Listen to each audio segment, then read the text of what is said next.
Sometimes you're given a graph and you're asked to find the slope of the line. There's a couple different ways to approach it. A lot of you guys will know this formula where slope is equal to the change in y on top of the change in x. And if you have 2 points like this formula is really easy. In case you haven't learned this yet, I'm going to show you another way that doesn't involve any formulas, just some good counting. And the way I'm going to show you is using what's called a slope triangle. I know 2 points that this line goes through. I'm going to draw the triangle that they define. Here's what I mean.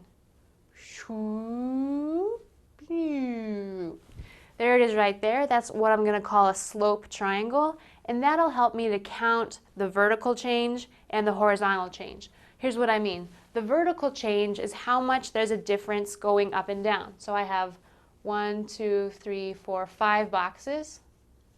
The horizontal change is how much change happens side to side. I'll call that 2.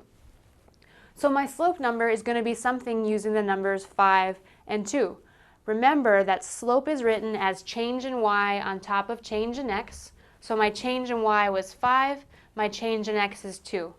One last thing to be really careful with though is remembering the positive or negative direction. Since this line is decreasing, and you could think of it as since I counted down 5, I'm going to make that a negative slope. Like that. The slope of this line is -5/2.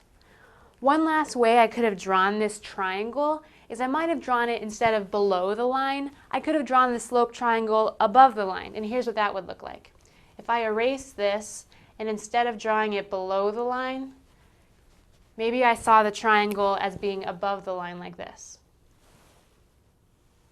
And I went through, and again I just counted the horizontal change and the vertical change. You'll see I still get -5 for my vertical change and +2 for my horizontal change. My slope is still the same thing. So this is a handy way to find the slope of a line if you know 2 points and you have a graph and you don't want to use that formula where it has the y2 minus y1 over x2 minus x1.